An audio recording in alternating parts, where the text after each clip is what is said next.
शिक्षक बन्ने सपना बोकेका खगेन्द्रको अन्तिम यात्रा। इटहरीको सडकमा टुट्यो भोजपुरको आशा।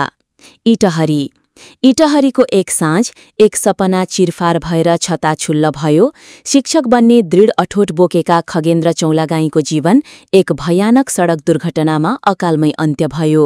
भोजपुरको टेम्के मयुम गाउँपालिका 3 का यी 33 वर्षीय युवक खगेन्द्र चौलागाई अन्नपूर्ण माविमा प्रावि तहका शिक्षक थिए। तर उनको मन भने निमावि शिक्षक बन्ने सपना सजाउँदै थियो। त्यही सपना साकार पार्न उनी केही दिन अघि मात्र इटहरी झरेका थिए। शनिबार बिहान खगेन्द्रले इटहरी स्थित ज्योति माविमा शिक्षा सेवा आयोग अन्तर्गतको निमावि तहको परीक्षा दिए। परीक्षा राम्रो भएको थियो। अनुहारमा उत्साहको चमक थियो। दिदी र भिनाजुसँग आत्मविश्वासपूर्वक उनले भने, अब म पास हुन्छु। त्यो एउटा पवित्र आकांक्षा थियो जुन उनको आँखामा शिक्षक बन्ने जुन झै टल्किरहेको थियो। तर त्यो जुन अस्ताउने रहेछ, अचानक, अकल्पनीय र असह्य ढङ्गले। एक क्षणमै सबथोक बदलियो। शब्दहरू मौन भए। सपना चकनाचुर।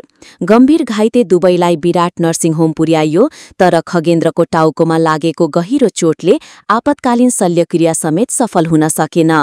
रातको निस्तब्धतामै उनले जीवनको अन्तिम सास फेरे। भिनाजु धीरेन्द्र पराजुलीको स्वर अझै काँप्छ। शिक्षक बन्ने सपना बोकेको त्यो अनुहार अब कहिल्यै फर्किने छैन। यदि थाहा हुन्थ्यो दुर्घटना हुन्छ भने म रोक्थेँ, तर जीवन यति निर्दय बन्न सक्ला भन्ने कल्पना समेत थिएन। खगेन्द्र न केवल एक शिक्षण पेसाप्रति समर्पित व्यक्ति थिए, उनी आमाप्रति पनि समर्पित थिए। उनका सहकर्मी, विद्यार्थी, गाउँले र परिवारजन आज स्तब्ध छन्। एउटा सुन्दर यात्रा सुरु हुँदै थियो, तर नियतिको निर्ममता यस्तो ढोकाबाट आयो जहाँ बाटो थियो नै छैन। लक्ष्मी पराजुलीको विराट नर्सिङ होममै उपचार जारी छ।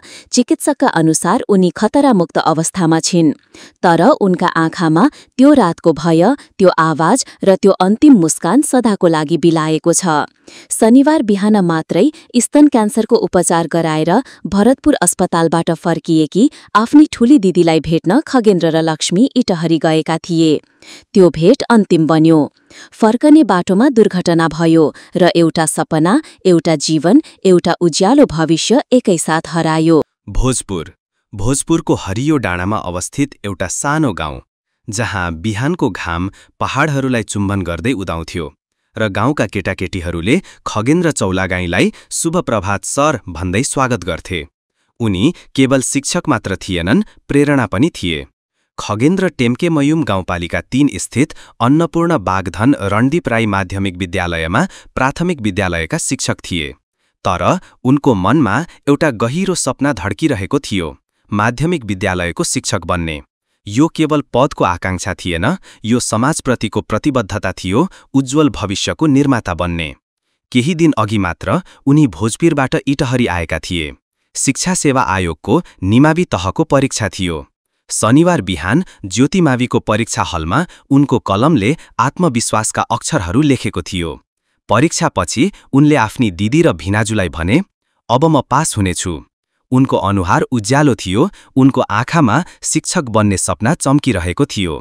त्यही साँझ आफ्नी दिदी लक्ष्मी पराजुलीसँग मोटरसाइकलमा जेठी दिदी तारा तिम्सिनाको घरबाट फर्कँदै गर्दा झापाबाट धरानतर्फ आउँदै गरेको यात्रुवाहक बसले तरहराको दङ्गलटोल नजिकै उनीहरूलाई ठक्कर दियो। सपना रोकियो, समय रोकियो, संसार मौन भयो। दुवैलाई गम्भीर अवस्थामा विराट नर्सिङ होम लगियो। तर खगेन्द्रको टाउकोमा चोट लागेर साँझलाई सधैँको लागि अँध्यारो बनायो। रातको शान्ततामा उनले अन्तिम सास फेरे। देवर धीरेन्द्रको आवाज अझै पनि काप्छ। शिक्षक बन्ने सपना बोकेको त्यो अनुहार कहिल्यै फर्कने छैन। उसलाई कसरी थाहा हुन्थ्यो त्यो मुस्कान, त्यो जीवन, त्यो बाटो यति चाँडै समाप्त हुनेछ? खगेन्द्र केवल शिक्षक मात्र थिएनन्, उनी आफ्नी आमाको एकमात्र सहारा, आफ्ना विद्यार्थीहरूको प्रिय सर, आफ्ना आमाबाबुको विश्वास र गाउँका एक प्रेरणादायी युवा थिए। तर भाग्यको प्रहारले सबै कुरा चकनाचुर पार्यो। खगेन्द्र बारम्बार एउटा कुरा भन्थे, पहिले म हाइस्कुलको शिक्षक बन्छु अनि मात्र म विवाह गर्नेछु। तर त्यो सपना पनि झरना जस्तै हराउँदै गयो। गाउँका सबैले उनलाई माया गर्थे। शिक्षक मात्र होइन, फुटबल खेलाडी पनि थिए। खगेन्द्रले गाउँका प्रतियोगिताहरूमा पुगेका खेलहरू जित्थे।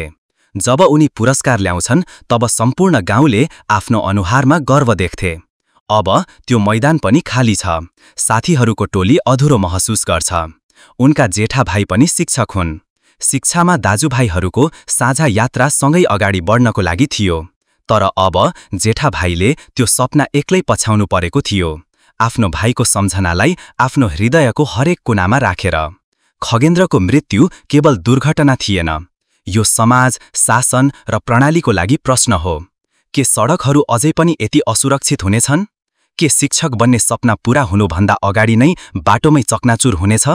अनि जब शिक्षकको सपना अधुरो रहन्छ, के त्यो समाजको लागि हार होइन र? त्यो एउटा उज्जवल सपना थियो जुन कहिल्यै विलुप्त हुनु परेन।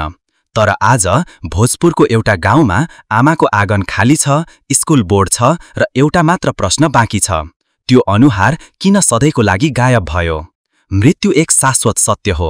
यद्यपि यो उमेरमा एक महान सपना र उज्जवल भविष्यको खोजीमा दौडिरहेको बेला एक भयानक दुर्घटनाको कारण सबै कुरा समाप्त भयो। एक सामाजिक व्यक्तित्व, सहयोगी, मिलनसार र हरेक स्कुल खेलकुदमा आफ्ना विद्यार्थीहरूलाई पहिलो बनाउने सपना तपाईको दौड अवरुद्ध भयो।